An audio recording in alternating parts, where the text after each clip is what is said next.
대위 월급이 얼마 정도가 될까요? 연봉이 세전 5,800만 원이었어요. 아, 대위 연봉이요? 그냥 다 합쳐서 막. 창조했을 때 목표가 있었을 거 아니에요? 저는 육군 대장이었죠. 육군 대장. 친구분께서는? 저도 똑같이 육군 대장으로 시작했습니다. 봉급이 꽤 나쁘지 않게 계속 고정적으로 나갔었습니다. 근데 고정적으로 나온다 한들 저희가 TV에서나 뭐 어디 유튜브 어디서 보던 이런 정말 경제적 자유들을 가지신 분들을 봤을 때는 아, 이렇게 해서는 좀 많이 힘들겠다라는 생각이 많이 들었습니다. 예, 안 됐으면 어떡할 뻔했어요? 네, 맞습니다. 안 됐으면 안 됐으면 하면 되지. 네. 안녕하세요. 안녕하세요. 잘 뵙겠습니다. 네, 처음 뵙겠습니다. 그럼 간단하게 자기소개 한번 부탁드리겠습니다. 저는 올해 3월에 전역해가지고 지금 해외 구매대행 셀러로 일하고 있고 머니캡틴이라고 합니다. 아무래도 모르시는 분들이 많을 수 있으니까 네네. 구매대행에 대해서 좀 간단하게 어떤 일인지. 사실 직구라는 거는 요즘에 좀 많이 흔해졌잖아요. 근데 직구를 할 줄 모르는 분들이 사실 아직 많잖아요. 네. 그분들을 도와드린다고 생각하면 되는데 해외에 있는 상품을 국내 몰에 올리고 주문이 들어오면 해외에서 주문해서 고객들한테 발송을 하는 그 일인 거죠. 아, 저도 메일 주셨을 때 네. 군대를 3번 갔다 왔다라고. 맞아요. 제가 2009년도에 20살 때 바로 병사로 입대를 했었고 병생활 하다가 부사관으로 임관을 해서 부사관 생활 하다가 그 다음 이제 장교까지 하고 장기 복무도 됐는데 이제 5년차 전역이라고 한번 나올 수 있는 찬스가 있어요. 네. 그 찬스를 써서 나왔죠. 군 복무를 13년을 하신 거예요? 예, 정확히는 맞아요. 13년인가요? 13년 했어요. 왜 그런 테크트리를 탄 거예요? 제가 행정학과를 다녔어요. 네. 맨날 동기들이랑 술만 먹고 노는 거예요. 1학기 내내 술만 먹었던 기억밖에 안 나요. 그래서 이렇게 살다가는 진짜 인생 망한다. 그래서 그냥 자원 입대를 병사로 했고 병생활 하다가 보니까 부사관들이 이제 홍보하는 게 있어요. 네. 부사관을 해라. 그때 이게 구급 공무원에 준한다고 이렇게 홍보를 해요. 그거를 저는 경제적으로 생각을 했어요. 그때 저희 집이 막 부자가 아니니까 저는 이제 내 건 내가 벌어서 살아야겠다라는 생각이 그때 좀 강했어요. 근데 이렇게 부사관을 계속 해도 되는데 부사관에서 장교로 넘어가는 거 있어요? 부사관은 원사 또는 병과에 따라서 준위가 끝이잖아요. 네네. 만렙이 딱 낮잖아요. 네, 만렙이 너무 낮았어요. 네. 그래서 제가 생각했을 때 내가 장교가 되면 만렙의 폭이 높아진다. 육군 대장까지는 안 시켜주지만 모르잖아요. 그거는 내가 열심히 하면 더 그 이상 될 수도 있겠다. 그런 생각을 가지고 사실 지원을 했죠. 근데 왜 전역을 하신 거예요? 진짜 저 군사 열심히 했어요. 네. 저 아는 사람들은 다 열심히 했다고 얘기해주고 그랬거든요. 장교는 진급을 못하면 이제 정년이 정해져 있어서 나가야 돼요. 아, 그래요? 네. 어떻게 보면 잘 됐을 때 미래가 될 수 있는 뭐 대대장, 연대장 뭐 이런 분들을 봤을 때 행복해 보이진 않았어요. 사실 인생 행복하려고 사는 거라고 생각해요. 저는 그래서 돈도 많이 벌고 싶은 거고 근데 뭐 맨날 야근하고 가족들이랑 떨어져 살고 뭐 부대에 본인이 잘못한 게 아닌데 본인 책임이 어차피 책임지는 거는 당연한 건데 그런 거를 봤을 때 내가 저 위치에 갔을 때 행복하지가 않겠는데 그리고 일단 결혼을 못 할 것 같아요. 저는 군인을 계속하면 맨날 시골에 있는데 어떤 여자가 군인이랑 살겠어요. 그래서 행복을 찾아서 전역을 했습니다. 아, 근데 왜 그런 깨달음이 13년 만에 왔을까요? 코로나 때 통제당하잖아요. 네. 막 밖에도 못 나가고 외출도 못하고 뭐 그래서 유튜브만 봤어요. 유튜브를 보니까 저랑 비슷한 나이 또래 네. 혹은 더 어린데 말도 안 되는 돈을 벌고 나도 하면 될 것 같은데 이런 의문이 막 들었죠. 그때 제가 계속 군대에만 있었잖아요. 군에 관련된 뭐 내가 군무원을 해야겠다, 예비군 동대장을 해야겠다 그런 생각밖에 못 하는 거예요. 생각이 좁아져서. 근데 이제 유튜브도 보고 뭐 책도 읽고 책 읽은 게 가장 컸죠. 어떤 책이요? 그때 이제 막 부의 추월차선 막 이런 것도 읽고 네. 뭐 김승우 회장님 돈의 속성도 읽고 그 두 개가 저를 진짜로 머리를 이렇게 탁 한 대 쳐준 거죠. 빨리 전역해라. 빨리 사업해라. 전역하기 전에 플랜 다 짜는 거예요? 이런 사업을 해야겠다라는? 이런 사업을 해야겠다는 플랜은 사실 안 짜놨고 막연하게. 네, 막연하게 맨날 공책에다가 나가면 뭐 하지? 그래서 제가 하고 싶은 거 막 다 적어봤었어요. 그 중에 뭐가 있었어요? 그 중에 저는 사실 프랜차이즈 그냥 1인으로 창업할 수 있는 가게 있잖아요. 네네. 그런 거를 많이 생각했었고 무인 가게들 있잖아요. 네. 그런 것들. 유튜브에 많이 나왔던 아이템들이네요. 맞아요. 그러다가 구매대행을 하시게 된 계기가 있어요? 창업하는데 돈이 많이 들잖아요. 그러니까 어떻게 보면은 창업을 시작한다는 게 이제 입장권이라고 생각해요. 저는 입장하는데 입장료가 너무 비싸요. 근데 온라인 사업은 초기 자본이 적으니까 입장권이 싸더라고요. 오프라인으로 창업을 했을 때 출전권 1장이나 2장 살 수 있는 거, 온라인 사업은 10장, 20장 살 수 있잖아요. 그럼 20번 대회 나간 사람이 성공할 확률이 더 크다고 생각했거든요. 그래서 온라인으로 시작하게 됐죠. 사무실은 여기서 가까워요? 여기서 한 3분 정도 걸릴 것 같아요. 3분이요? 네. 많이 가깝네요. 굳이 가까운 데 하신 이유가 있어요? 집에서 해도 되지 않아요? 저 집에서 했었는데 네. 사무실을 얻은 게 제가 직원을 뽑기 위해서 얻은 거거든요. 네. 매출이 조금 올라가다 보니까 고객 응대만 하다가 낮 시간이 다 가고 이제 밤에 혼자 주문 처리를 해야 되는데 그렇게 되면은 사업을 확장할 수가 없더라고요.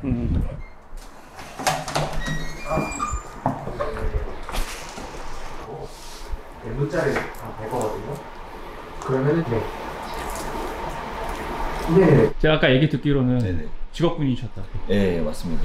육군 대위 출신이었고 같은 군 생활을 하던 도중에 네. 이제 저희도 저녁에 기회가 있어가지고 또 같이 마음 맞고 해가지고 같이 한번 해보자라는 얘기를 해서 같이 시장에 같이 뛰어들게 됐습니다. 군복무는 얼마나 하신 거예요? 저는 군복무를 총 7년 2개월 정도 했습니다. 군 생활하면서 기본적으로 쇼핑몰에 대한 전반적인 지식이 있으셨어요? 아니면 따로 배웠다던가? 전반적인 지식은 전혀 없었고 네. 저도 여러 가지 뭐 찾아보고 좀 습득하고 이러면서 배운 것 같습니다. 그래서 노력하고 그만큼의 그 군인 정신으로 그 시간을 많이 투자한 게 초기에 좀 잘 되지 않았나. 그럼 시간 투자를 많이 하셨다고 했는데 전역하님의 쇼핑몰 하루에 쓰셨던 시간이 얼마나 되는 거예요? 12시간 이상, 하루에? 3개월 이상 했죠. 주말 없이 9시에 공유 오피스 가서 이제 그때부터 상품 올리고 상품 소싱하고 이거를 밤 9시까지 집에 와서 씻고 다시 컴퓨터 앞에 앉아서 제가 목표했던 할당량들이 있어요. 뭐 예를 들어서 상품을 나는 오늘 몇 개 올리겠다, 아니면 이거 내가 한글로 다 바꾸겠다, 그런 거 다 하고 자면은 빠르면 12시, 늦으면 뭐 1시, 2시? 그럼 하루 목표량이라고 했으면 상품 올리는 개수가 딱 정해져 있는 거예요? 제가 그러니까 저만의 기준을 정한 거죠. 전 70개. 70개? 네. 근데 해보시면 아실 거예요. 70개가 쉽지가 않아요. 처음에 이제 손에 익지 않은 거를 하려다 보니까 시간이 엄청 많이 들었죠. 사실은 이런 쇼핑몰은 성공한 사람들은 극소수니까 좀 두렵지 않으셨을까? 제가 이 친구를 이제 제 군복무 처음부터 끝까지 같이 봐오면서 그래도 그만큼 믿고 같이 나와서 하면 나도 할 수 있겠다라는 자신감과 그런 건 있었던 것 같습니다. 근데 군에서 했던 그 7년 2개월이라는 시절이 전 절대 헛되지 않았다고 생각하고, 왜냐면 제가 거기서 잘 지내왔기 때문에 저는 나가서도 뭘 해도 잘할 수 있다는 그런 자신감이 있었습니다. 실례가 안 된다면 매출을 좀 여쭤봐도 될까요? 저는 지금 제가 제일 잘 나왔을 때 그 전역을 하고 했을 때가 한 4,800 정도, 월에 4,800 정도 매출이 나왔고, 지금 현재 매출은 유동성은 있는데 한 3,000 정도는 나옵니다. 3,000 정도? 네. 근데 많은 온라인 판매 중에서 구매 대행을 하시게 된 뭐 이유가 있어요? 국내 위탁도 제가 생각을 해봤거든요. 결국 위탁 판매는 재고가 없이 하는 거잖아요. 그래서 자본이 일단 적게 든다는 장점은 가지고 있잖아요. 근데 국내 위탁은 기본적으로 마진이 되게 10에서 뭐 15% 작다고 들었어요. 근데 해외 위탁 판매는 뭐 마진이 높다, 뭐 20%에서 30% 정도 된다 라고 해서 시작을 하게 됐죠. 마진이 좋아서? 네, 진짜로 딱 말씀드리면 마진이 좋아서 했는데, 하다 보니까 이제 또 제가 하는 업에 대해서 공부를 하잖아요. 저는 위탁 판매는 이제 기본 발판이라고 생각하거든요. 온라인 사업에서. 뭐 저는 그 윗단계가 이제 사입이라고 생각해요. 그리고 그 윗단계는 브랜딩, 제조 뭐 이런 거라고 생각하는데, 사입으로 가기에는 해외 위탁 판매가 더 쉬워요. 왜냐하면은 해외 구매 대행은 내가 잘 팔고 있어요. 예를 들어 어떤 상품을, 그럼 그거를 대량으로 사오기만 하면 끝이에요. 근데 국내 위탁 판매는 예를 들어서 잘 파는 걸 찾았어요. 그러면 그거랑 똑같은 물품을 중국 사이트에서 또 찾아야 돼요. 찾는데 시간 걸리죠. 그리고 찾아서 샘플을 받아봐야 돼요. 왜냐? 공장이 엄청 많거든요. 그 공장마다 퀄리티가 다 달라요. 그래서 내가 파는 이거랑 동일 퀄리티인지 찾아야 돼요. 맞춰보고 맞으면 대량 수입하면 되는데, 안 맞으면 이 과정을 계속 거쳐야죠. 그럼으로써 발생하는 시간과 비용, 이거를 아낄 수 있죠. 그래서 지금도 제가 사입해서 판매하려고 하는 것도 이런 식으로 진행을 했고요. 지금 사입도 계획 중에 있으신 거예요? 지금 이제 들어와요, 곧. 들어와요? 네, 좀 이따 은행 가야 돼요. 송금하러. 송금하러? 해외 송금하러. 뭐 실례가 안 된다면 대표님 판매하시는 상품을 여쭤봐도 돼요? 사실 이 해외 구매 대행은 뭐 파는지 샵이 드러나면 안 되기 때문에 네. 조금 죄송합니다. 저게 일일이 번역해서 판매자랑 소통하시나 봐요. 무조건이죠. 근데 네. 제가 진짜 1도 못 하는데 네. 네, 지금 수입까지 하는 거 보면 신기하지 않으세요? 그러니까요. 네. 구글 번역기로 안 나오면은 네. 네이버 파파고에서 돌리면은 뜻이 약간 다르게 나와요. 그래서 이거 2개 돌리고 더 맞는 내용 같은 거를 이제 보내는 거죠. 그리고 안 되면 저희 직원. 직원분이 중국말 잘하시나요? 네. 아 진짜요? 중국에 네. 9년 동안 살다 와서 이전에는 뭐 어떤 일 하셨을까요? 전 이전에는 네. 이제 올해 6월 30일까지 네. 이제 군인 생활을 하다가 군인 생활하다가. 네, 저도 장교 출신이라서 대표님께서 제가 학군단 생활을 하실 때 네. 훈육관으로 계셔서 우리 계급이 저는 중2로 전역했습니다. 저는 그냥 딱 군대 복무는 2년 4개월. 제가 학교를 다닐 때 장교분들을 봤는데 네. 너무 멋있는 거예요. 딱 그때가 태양의 후예 그때여서 와, 그때 경쟁률 높았다고 하더라고요. 혹시 이 온라인 사업이 괜찮다라고 대표님이 말씀해 주셔서 전역하고 오신 거예요? 아니면... 저는 원래 전역을 할 생각이 있었는데 원래 생각이 있었고 전역하기 전부터 네. 대표님께서 한번 사무실 와서 보는 게 어떠냐. 네. 대표님도 워낙에 잘하셨던 분이라 네. 뭐 비전이 있지 않을까 해서 이렇게 물건 소싱은 어디서 하시는 거예요? 저는 아이템 스카우트에서 네. 데이터를 보고 타오바오에서 하고 있습니다. 저 같은 경우는 로켓 배송 되게 많이 이용하거든요. 저도 많이 이용합니다. 그렇죠. 아무래도 이제 구매대행 같은 경우는 배송 기간이 좀 길잖아요. 네. 짧게는 뭐 일주일? 일주일 안에 제가 파는 거는 온 적이 한 번도 없고 네. 최소 9일에서 최대 20일까지 걸립니다. 20일까지 걸려요? 네. 통관이나 이런 데 문제가 생기거나 네. 그 중국 내 배송이 조금 문제가 있으면 20일까지도 걸려요. 근데 그렇게 20일까지 기다리시면서 그걸 사시는 분들이 있어요? 많죠. 근데 저는 또 이 생각을 해요. 예를 들어서 여기서 잘 팔리는 거를 내가 20일 걸려서도 하루에 뭐 10개, 20개를 파는데 네. 이거를 내가 하루 이틀로 땡기면 이거는 얼마나 잘 팔릴까 저는 그 생각을 해요. 그러니까 이거는 검증을 하는 거예요. 저는 그 상품을 가져오기 위해 검증하는 단계라 생각해요, 사실. 근데 검증을 하지만 돈이 벌리잖아요. 대신 뭐 엄청난 뭐 큰 돈은 벌 수 없겠죠.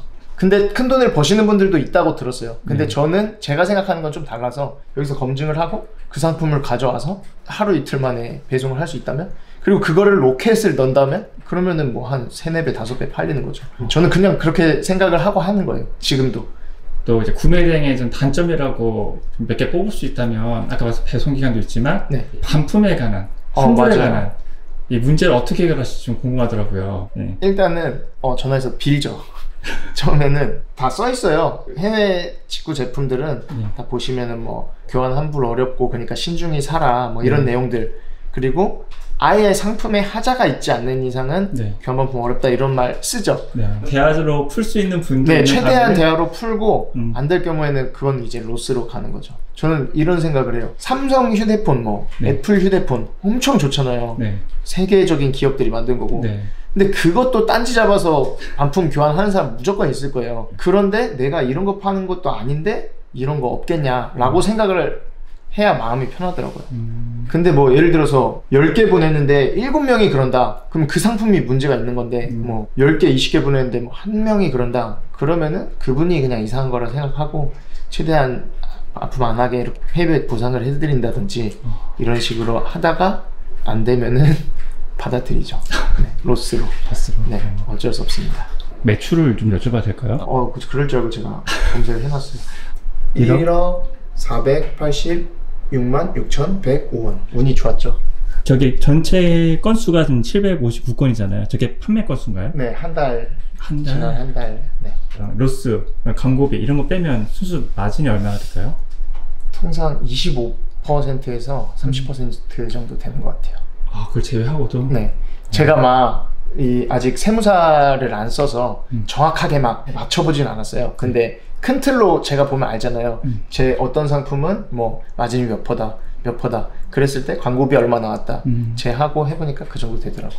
사업하신 지 얼마 안 되셨다고 해서 네. 노란우산 공제에 대해서 알고 계세요? 1도 모르고 있습니다. 시간이 되신다면 네이버에다 노란우산 공제라고 한번 쳐보시겠어요? 노란우산 공제요? 네. 은행 가니까 그거는 막 봤어요. 그 팜플릿 같은 거는 이 노란우선 공제라는 게 이게 소기업, 소상공인, 대표님처럼 이런 개인 사업자가 생계로부터 위협이 있거나 아니면 생활에 어려움이 있어서 폐업을 하실 경우, 보통 직장인 같은 경우에는 퇴직금이 있잖아요. 네. 근데 자영업자들은 그런 게 없어요. 아. 자영업자들이 좀 퇴직금이라고 생각하시는 제도거든요. 네네. 5만 원부터 100만 원까지 넣을 수가 있는데 네. 이 납입한 금액은 복리자로 적용됐거든요. 네. 혹시나 또 사업이 잘 안 돼서 네. 타 금융권에서 압류가 들어온다 하더라도 네. 이 법의 보호를 받기 때문에 아, 이 예금 자체가 예금 자체가 보호를 받아서 이건 안 뺏긴다는 거죠? 맞아요. 아. 제일 좋은 혜택 중에 하나가 뭐냐면 제가 이것 때문에 가입을 했는데 최대 500만 원까지 소득공제가 돼요. 아. 네. 뭐 적으실 필요까지는 아, 없는데 저 나중에 까먹을까봐 이거 해야겠습니다. 바로. 그리고 중요한 거는 9월 한 달 동안 가입한 전원에게 네이버페이 3만 원 3만 원 쿠폰하고 95명을 추첨해서 더 푸시한 마사지 10만 원권 2매씩 증정한다고 하니까 가입하려면 9월 달에. 알겠습니다. 혹시 대표님 앞으로의 목표가 어떻게 되실까요? 저는 딱 40살 전까지 200억 벌고 네, 은퇴해서 제 주변 사람들이랑 같이 다 부자처럼 사는 게 제 목표입니다. 아 7년밖에 안 남았는데 200억이요? 네. 목표잖아요. 목표는 크게. 사실 500억이었는데 네. 500억 잡고 가면 200억 하지 않을까? 저는 여태까지 항상 그랬어요. 제가 삼사관학교 나왔다 그랬잖아요. 입학할 때 거기에 내가 졸업하고 싶은 등수 뭐 이런 게 적는 게 있었어요. 그래서 저기 1등 적었죠. 그때 제가 그래도 운 좋게 8등으로 졸업을 했고 대위들 이제 교육 받는 데가 있어요. 그런 데서도 목표를 저는 1등 해야겠다. 근데 뭐 한 3등 뭐 이렇게 하고, 그러니까 저는 목표를 무조건 크게 잡아야 7, 8할 정도는 이룬다. 뭐 이런 생각이 있어서 항상 목표는 높게 잡습니다. 제가 혹시 유튜브를 7년까지 하게 되면 네. 7년에 한번 와볼게요. 200억을 모으셔서. 아, 무조건이죠.